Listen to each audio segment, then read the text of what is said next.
E aí, pessoal, você que vai fazer o concurso de Campina Grande para a área de professor. Um dos assuntos é esse aqui, a Constituição Federal de 1988, artigos 205 a 214. Se no final você gostar do vídeo, dá um like, se inscreve no canal, que aí sempre eu vou estar postando mais assuntos relacionados a outros concursos e ao concurso de Campina Grande também. A Constituição Federal de 1988, ela tem aqui um preâmbulo que fala sobre a educação. Então, da 205 a 214, esses artigos, todos eles falam sobre a educação. Nós iremos aqui então ver todo esses artigos. Nós, representando o povo brasileiro, reunidos em Assembleia Nacional Constituinte para instituir um Estado democrático, destinado a assegurar o exercício dos direitos sociais e individuais, a liberdade, a segurança, o bem-estar, o desenvolvimento, a igualdade e a justiça como valores supremos de uma sociedade fraterna, pluralista e sem preconceitos, fundada na harmonia social e comprometida na ordem interna e internacional com a solução pacífica das controvérsias, promulgamos, sob a proteção de Deus, a seguinte Constituição da República Federativa do Brasil. Então esse preâmbulo ele vai estar aqui falando dessa reunião, que é uma Assembleia Nacional Constituinte, depois da ditadura de 1964, que durou até 1985 aproximadamente, e aí se volta ao Estado Democrático de Direito. E esse direito, ele tem um destino, que vai ser assegurar, um objetivo, que vai ser assegurar o exercício de todos os direitos sociais individuais, como a liberdade, a segurança, o bem-estar, o desenvolvimento, a igualdade e a justiça como valores supremos de uma sociedade fraterna, pluralista, porque tem várias formas de pensamento, e sem preconceitos. Ela sendo fundada na harmonia social e comprometida, seja ela interna ou internacionalmente, com a solução pacífica das controvérsias. Então, nós temos aqui no capítulo 3 da Constituição, falando sobre a educação. A educação, a cultura, o desporto. Seção 1 da educação. Artigo 205. A educação, direito de todos e dever do Estado e da família, será promovida e incentivada com a colaboração da sociedade, visando ao pleno desenvolvimento da pessoa, seu preparo para o exercício da cidadania e sua qualificação para o trabalho. Então aqui nós temos, os agentes que vão prover a educação. No caso é um dever do Estado e da família. Na LDB diz que é dever da família e do Estado, mas aqui na Constituição veio essa ordem. Então o Estado tem que prover educação a todas as pessoas, certo? Da sociedade brasileira, a todos os brasileiros, e vai ser incentivada e promovida com a colaboração da sociedade, para que a pessoa possa se desenvolver, se preparar para o exercício da cidadania, ser um cidadão que exerce sua cidadania e a sua qualificação para o trabalho. Artigo 206. O ensino será ministrado com base nos seguintes princípios, que esses princípios também estão na LDB. O princípio da igualdade de condições para o acesso e permanência na escola, a liberdade de aprender, ensinar, pesquisar e divulgar o pensamento, a arte e o saber, o pluralismo de ideias e de concepções pedagógicas e a coexistência de instituições públicas e privadas de ensino. Aqui nós temos então que tem a coexistência tanto de escola pública quanto de escola privada, certo? Tem que ter como princípio o pluralismo de ideias, concepções pedagógicas, não é uniformizado, tem sempre forma diferente, cada escola é um núcleo diferente, tem sua realidade. No caso aqui, o outro princípio é a gratuidade do ensino público em estabelecimentos oficiais. Então, todo ensino público ele é gratuito. A valorização dos profissionais da educação escolar, garantidos na forma da lei, planos de carreira com ingresso exclusivamente por concurso público de provas e títulos aos das redes públicas. Então essa redação ela foi colocada como emenda no ano de 2006. Então os profissionais de educação têm que ser valorizados pelos planos de carreira, certo? É a forma da lei. E eles só podem fazer isso nas redes públicas, ser professor na rede pública, quando passa por concurso público de provas e títulos. Então, sem esse concurso, não tem como ser professor da rede oficial, né, da rede pública de ensino. A escola tem que ter uma gestão democrática de ensino público na forma da lei, certo? Já que ela representa a sociedade, ela tem então que ter uma gestão democrática. A garantia de padrão de qualidade, quando a educação tem que seguir esse padrão de qualidade para que todos os alunos possam ter o mínimo de conhecimento adquirido. O piso salarial profissional nacional para os profissionais da educação escolar pública, nos termos da lei federal, que aconteceu em 2006, que tem esse piso salarial dos professores, certo? Então é uma lei federal, foi uma emenda à Constituição. E temos um parágrafo único. A lei disporá sobre as categorias de trabalhadores considerados profissionais de educação básica e sobre a fixação de prazo para elaboração ou adequação de seus planos de carreira, no âmbito da União, dos Estados, do Distrito Federal e dos municípios. Então aqui ele vai falar quem é que participa da escola, quais são as categorias que são considerados profissionais da educação básica e fixar os prazos para a elaboração desses planos de carga e carreira. E também foi feito a ideia de valorização do profissional de educação com o plano de carga e carreira. No artigo 207, as universidades vão gozar de autonomia didático-científica, administrativa e de gestão financeira e patrimonial, e obedecerão ao princípio de indissociabilidade entre ensino, pesquisa e extensão. Então aqui nós temos que a universidade ela tem autonomia, tanto administrativa, ela recebe aquele dinheiro para ela aplicar onde ela achar necessário, tanto didática quanto científica, gestão financeira, patrimonial, mas ela tem que obedecer a esse princípio de indissociabilidade, ou seja, não pode ter somente ensino e pesquisa, tem que ter ensino, pesquisa e extensão. Então, esses três pilares da universidade, da educação superior, estão aqui nesse artigo 207. Olha aqui mais, parágrafo 1º, é facultado às universidades a admitir professores, técnicos e cientistas estrangeiros na forma da lei. Então, as universidades podem ou não admitir professor, técnico, cientista estrangeiro, certo? Então, se a universidade quiser, senão ela valoriza o professor brasileiro. No parágrafo 2º, disposto nesse artigo, vai se aplicar às instituições de pesquisa científica e tecnológica. Então, nessa questão aqui é mais voltada à pesquisa científica e tecnológica. No artigo 208, diz: o dever do Estado com a educação será efetivado mediante a garantia de alguns parâmetros, né? Então, vai ser o dever do Estado com a educação. Ele vai ter que dar educação básica obrigatória e gratuita dos 4 aos 17 anos de idade, assegurada inclusive sua oferta gratuita para todos os que a ela não tiver acesso na idade própria. Essa garantia que o Estado tem que ter, porque é um dever, né, o primeiro dever do Estado, tem que ser dada a educação básica obrigatória e gratuita desde a creche até o ensino médio. Creche, aí tem creche pré-escola, né? Tem o ensino fundamental 1 e o ensino fundamental 2 e o ensino médio.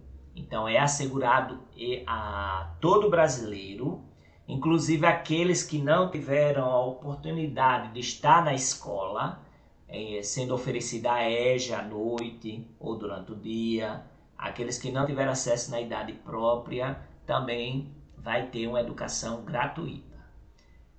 A progressiva universalização do ensino médio gratuito.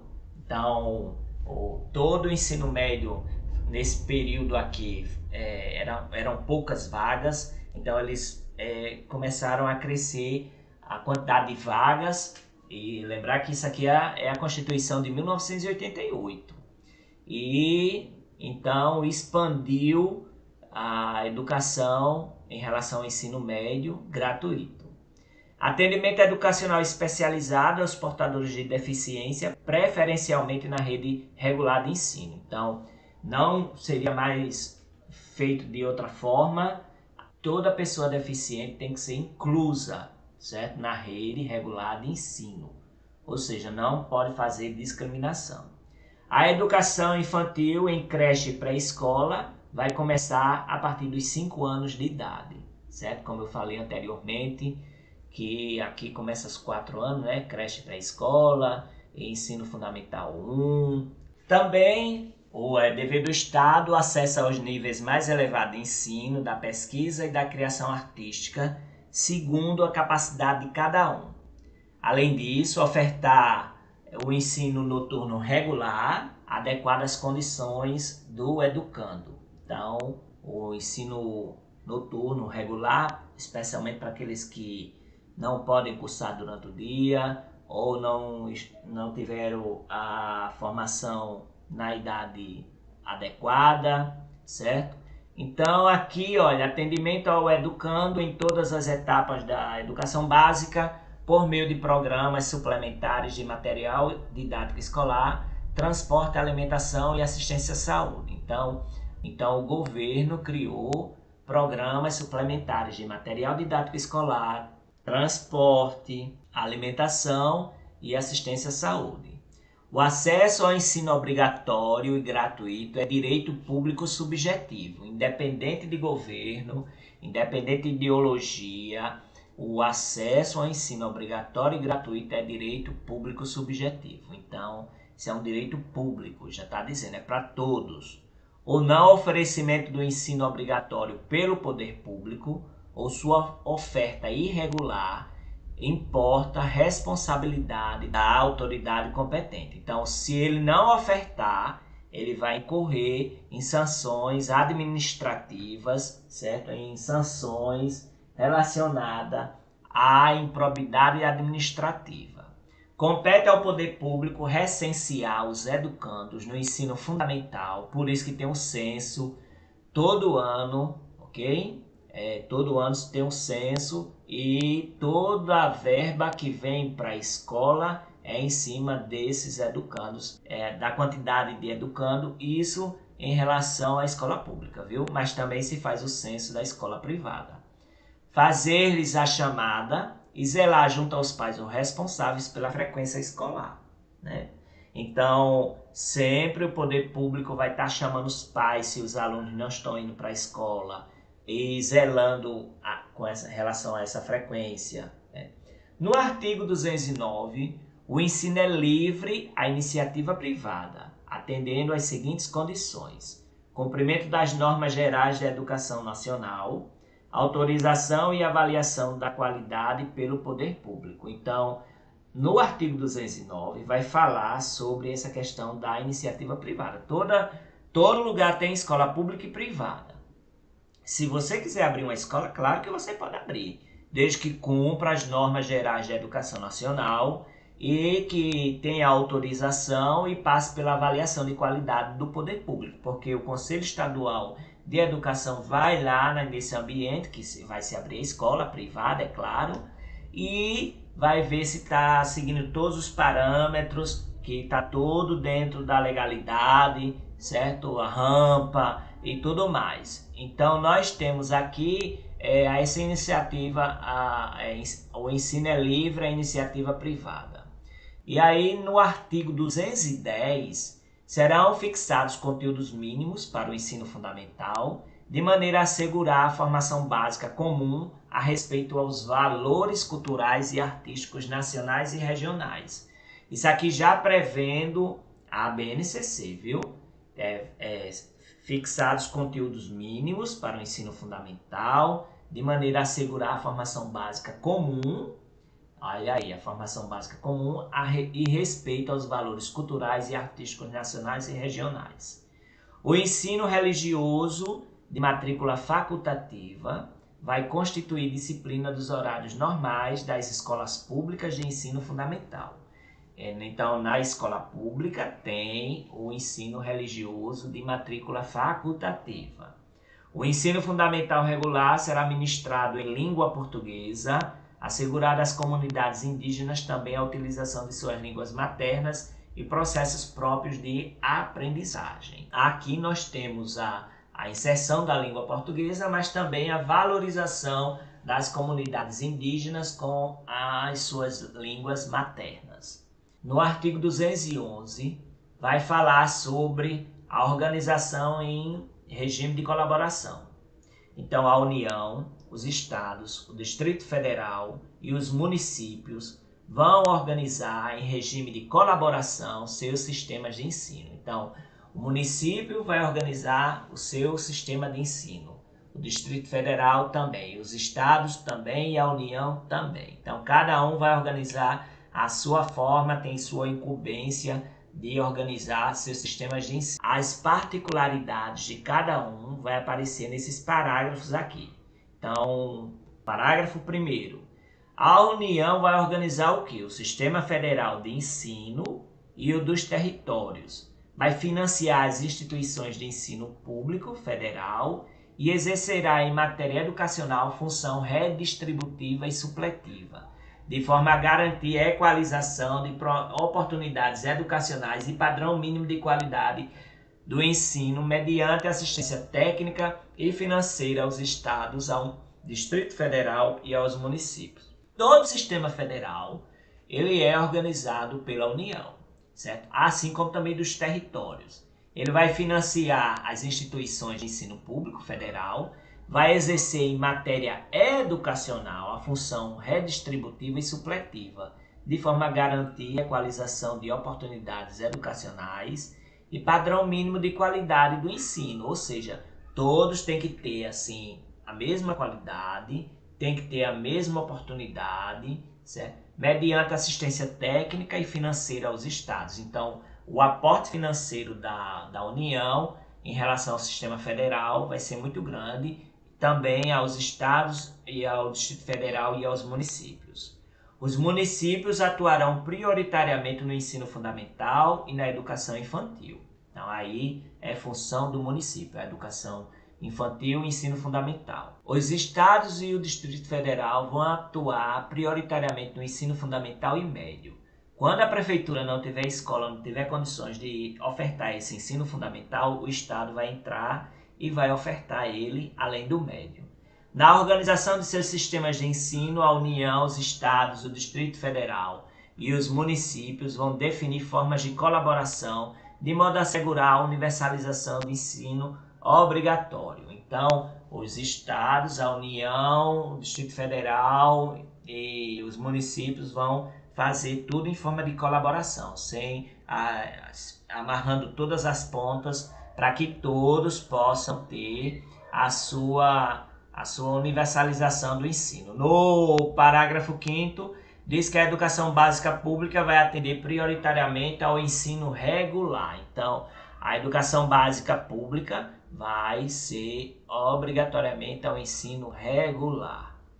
No artigo 212, nós temos aqui a aplicação de quanto dos impostos vai ser para cada ente da federação. Então, olha, a União ela recebe todos os impostos. Então, a União vai aplicar anualmente nunca menos de 18%. Isso é bem importante, certo? 18%, nunca menos de 18%. Os estados e os municípios, e o Distrito Federal e os municípios, 25% no mínimo da receita da receita lá dos impostos, compreendida proveniente de transferências na manutenção e desenvolvimento do ensino. Isso cai muito em concurso, viu? Então a União ela vai tratar aqui que ela vai aplicar nunca menos de 18%. Já os estados, Distrito Federal e municípios são 25%.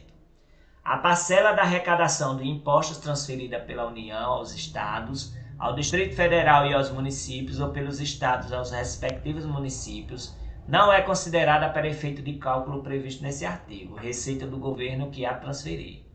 Para efeito do cumprimento do disposto no caput desse artigo, serão considerados sistemas de ensino federal, estadual e municipal os recursos aplicados na forma do artigo 213, que a gente ainda vai ver.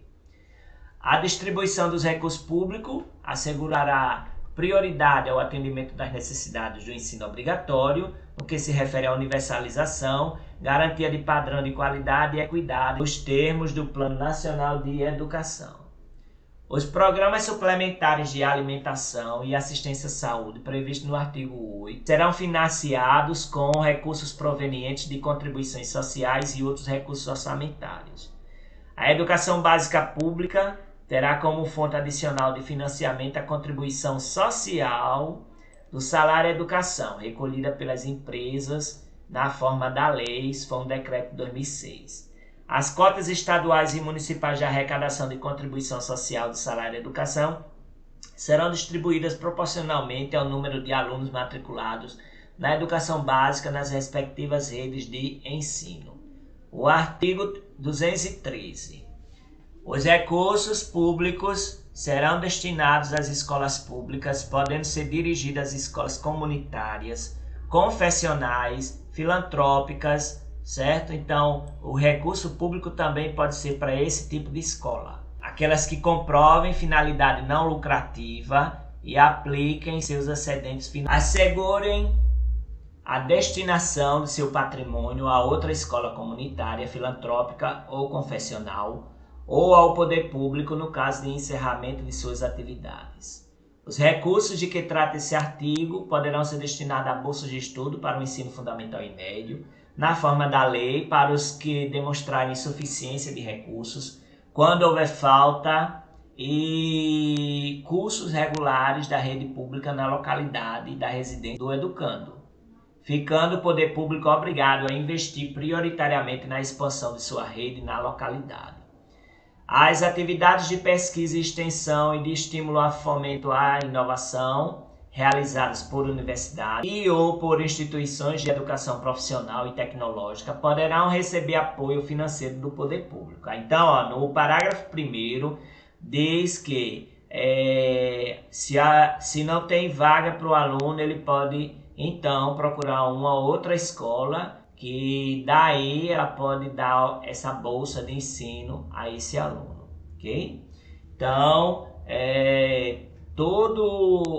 toda atividade de pesquisa, extensão e estímulo e fomento à inovação realizada pelas universidades ou por instituições de educação profissional e tecnológica vão receber, então, recursos do poder público. Por fim, o artigo 214 diz que a lei estabelecerá o Plano Nacional de Educação de duração decenal. Então, já tem o PNE, que é o Plano Nacional de Educação, com duração decenal, com o objetivo de articular o Sistema Nacional de Educação com regime de colaboração e definir diretrizes, objetivos, metas e estratégias de implementação para assegurar a manutenção e desenvolvimento do ensino em seus diversos níveis, etapas e modalidades, por meio de ações integradas dos poderes públicos das diferentes esferas federativas que conduzem à erradicação do analfabetismo, universalização do atendimento escolar, melhoria da qualidade do ensino, formação para o trabalho, promoção humanística, científica e tecnológica do país, e estabelecimento de meta de aplicação de recursos públicos em educação como proporção do produto interno bruto. Então, o PNE já foi feito, né? Lembrar que a Constituição aqui, no artigo 214, 1988, previa o Plano Nacional de Educação, já foi feito. Então, faz 10 anos, vai fazer 10 anos que o PNE foi lançado. Lá tem metas, objetivos, diretrizes, então é um dos itens que também podemos estudar aqui, certo? Então, ele está lá vendo a questão da erradicação do analfabetismo, que no Brasil ainda tem, certo? Essa meta provavelmente não vai ser alcançada. A universalização do atendimento escolar, melhoria da qualidade do ensino, é claro que a cada ano está melhorando mais, né? A gente vê aí muita gente com acesso, né? Garantido, mais alunos na escola e tem as dificuldades, né? Nós sabemos. A formação para o trabalho, todo mundo sabe que para conseguir um emprego tem que ter no mínimo ensino médio, né? Promoção humanística, científica e tecnológica do país e estabelecimento de metas de aplicação de recursos, que o governo vai ter que fazer, né, do Produto Interno Bruto. Então, ele lançando esses recursos para os estados e municípios, ok? Então, nós temos aqui uma questão do IFPI, a Constituição Federal de 1988, também denominada de Constituição Cidadã, estabeleceu no capítulo 3, especificamente no artigo 206, os princípios que regem o ensino no Brasil. Dentre esses regimes, a gestão do ensino público passou a ser como? Autônoma e livre de qualquer poder, considerando os princípios de igualdade e liberdade do ensino, democrática em todos os estabelecimentos de ensino público e privado, democrática do ensino público na forma da lei, oligárquica em todas as escolas e conformidade com o projeto pedagógico de cada escola, participativa e democrática em todas as instituições de ensino em consonância com o que preconiza o direito público. Então você observa aqui que ele está falando sobre um dos princípios. Então quando a gente vai observar, um dos princípios é uma gestão democrática de ensino público na forma da lei. Então, a oligárquica não pode ser. A democrática no ensino privado não acontece de acordo com o que está na Constituição. O que está lá escrito é ensino público. Autônoma e livre de qualquer poder, não é assim. E participativa e democrática, em consonância com o que preconiza o direito público, não está lá escrito dessa forma. Aí, considerando as normas constitucionais sobre a educação, assinale a alternativa incorreta. Como ele quer a incorreta, nós devemos prestar atenção, viu? A incorreta aqui, Então, ele está falando sobre as instituições de pesquisa científica e tecnológica, gozam de autonomia didático-científica, administrativa e de gestão financeira e patrimonial, e obedecerão ao princípio de indissociabilidade entre ensino, pesquisa e extensão. Claro, né? Isso aqui está correto. As instituições de pesquisa são as universidades. O acesso ao ensino obrigatório e gratuito é direito público subjetivo do cidadão. Claro, isso aqui está claríssimo aí no artigo da Constituição. O não oferecimento do ensino obrigatório do poder público ou de sua forma irregular importa responsabilidade da autoridade competente. E é verdade isso aqui. É vedado às instituições de pesquisa científica e tecnológica admitir professores técnicos e cientistas estrangeiros. Não é vedado não, é facultado. Aqui está errado, tá vendo? Aqui está errado. A gestão democrática do ensino público é um dos princípios do sistema educacional brasileiro. Então, a resposta aqui que está errada é essa aqui. Não é vedada às instituições de pesquisa ter estrangeiros, professores, técnicos, cientistas. Não, é facultado. Eles dão preferência ao brasileiro, ok? Então é isso, pessoal. Se você gostou, dá um like, se inscreve no canal e vai ter mais vídeos dessa forma.